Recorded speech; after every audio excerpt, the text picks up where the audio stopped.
How to play One Piece TCG. In One Piece TCG, we have, so far, we've got 4 types of cards and 2 decks. One of them is the main deck that will consist of 50 cards of the same color as your leader. Right now, everybody's monocolor. Of course, later we'll have dual color. Okay, then we've got the Dawn deck, which is basically your deck of resources. Think of them like lands in Magic, Magic stones in something else. But that's composed of exactly 10 Dawn cards. The Dawn deck, the resource deck. Okay, then we've got character cards, event cards, and stage cards. Okay, now to start the game, preparing for the game, we're going to make sure we shuffle up well and then put all the decks into place, the 2 decks. Then you'll put your leader right there. Here goes your play area. Put your leader there, your deck there. And then we'll draw 5 cards from the deck, from the main deck. And then if you don't like those 5 cards, you'll shuffle that hand back into your deck. And then you redraw 5 cards. So you get 1 mulligan.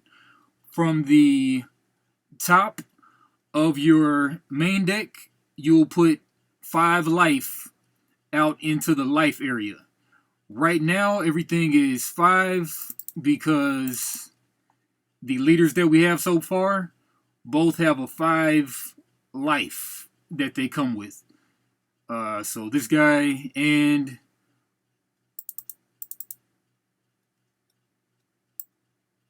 Luffy also has 5 life in that bottom right corner. Okay. Now we'll put the 5 life right there. The 5 life cards right there. And then we roll off to see who goes first, or paper, rock, scissors, or whatever. Then that person gets to go first. Just to summarize everything on the board, we've got the life area. We've got the Dawn deck goes right here. Then next to the Dawn deck is the cost area. Basically your land row, pretty much. So yeah, the Dawn cards, they get flipped up 2 at a time and come face up into the cost area. Okay, and we've got the character area where you play your creatures, your units, or whatnot. When you pay for them, then you got your leader, your stage area, then you've got your main deck right here, and then the trash is your discard pile. Okay, now how to win, you got to bring your opponent to 0 life. So after they lose all of their 5 life cards, then you hit them 1 more time, hit their leader, and damage them, then you'll win the game. Okay, so successful attack on the opponent's leader after they have 0 life. And then another way to win the game is to make the opponent get milled down to 0 cards in their deck. Okay, now into the turn flow. The refresh phase is basically when you untap your stuff, your creatures and your Dons. Okay, so Don attached to the card in your place, so you'll return them to the cost area.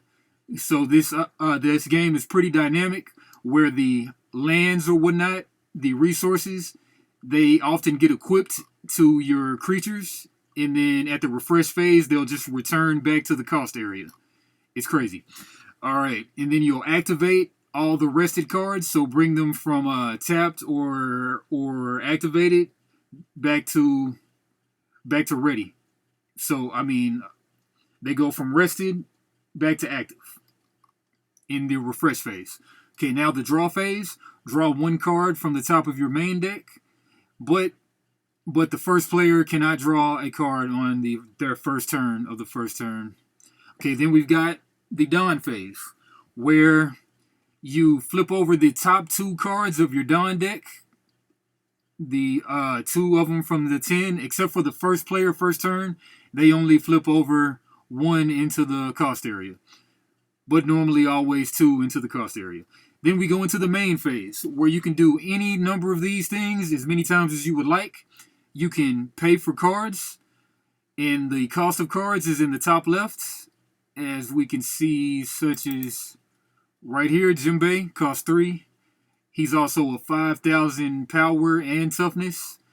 He's a 5,000 attack and 5,000 defense. And we'll go into the characters more in a second. Okay, you pay that cost in the Don.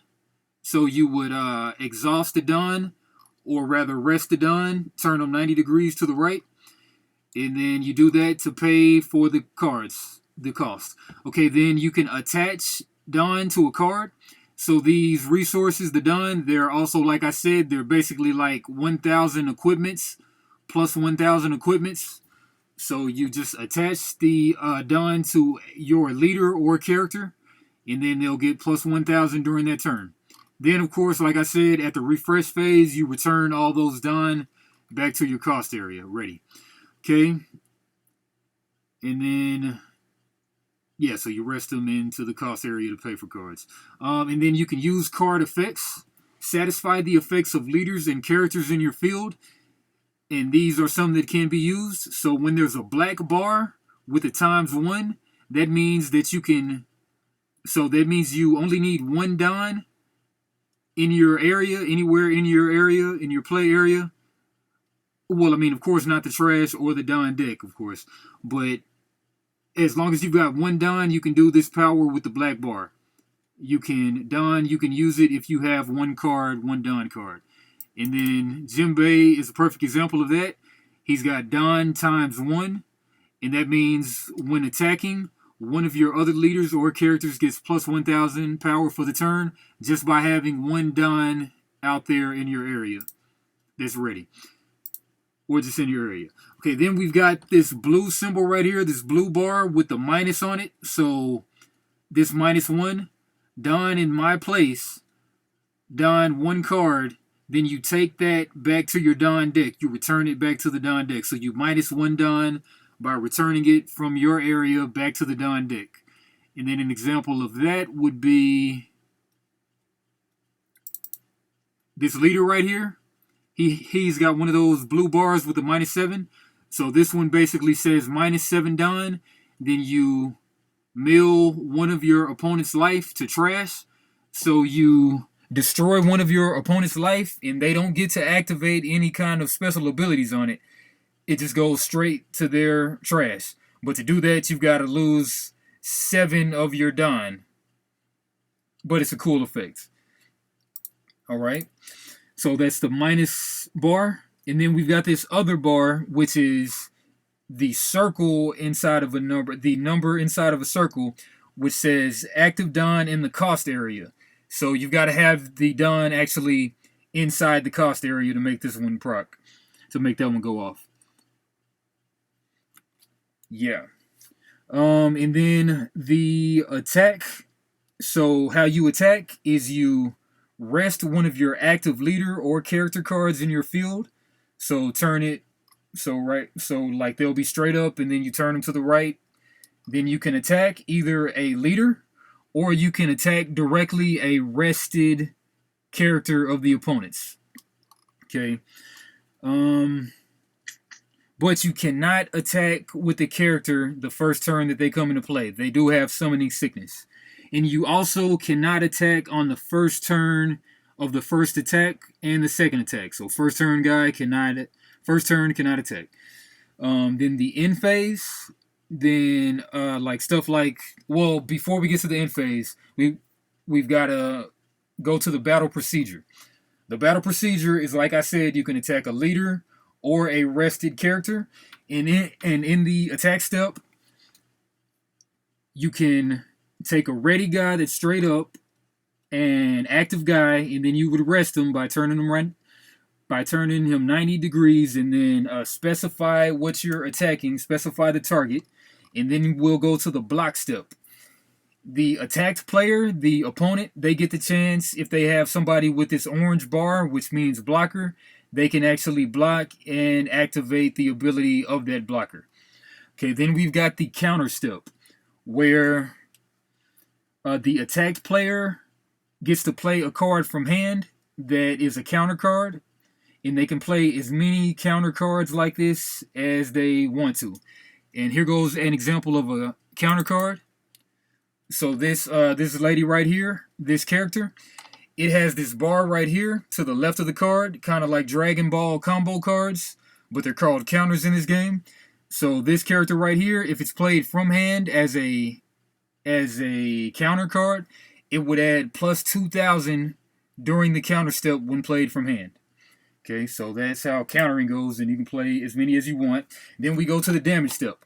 The power of the attacking card and the attack. Compare the power of the cards. The power of the attacking card. If the power of the attacking card is more than the power of the card being attacked, you win the battle. And then these three scenarios can happen. Scenario 1, when attacking a leader, then you would make the opponent take 1 damage. And then by doing that, they would take the top card of their deck. Then they would add it to their hand. If that card has an activate ability on it, kind of like a Digimon security card, then they can make that card go off and trigger.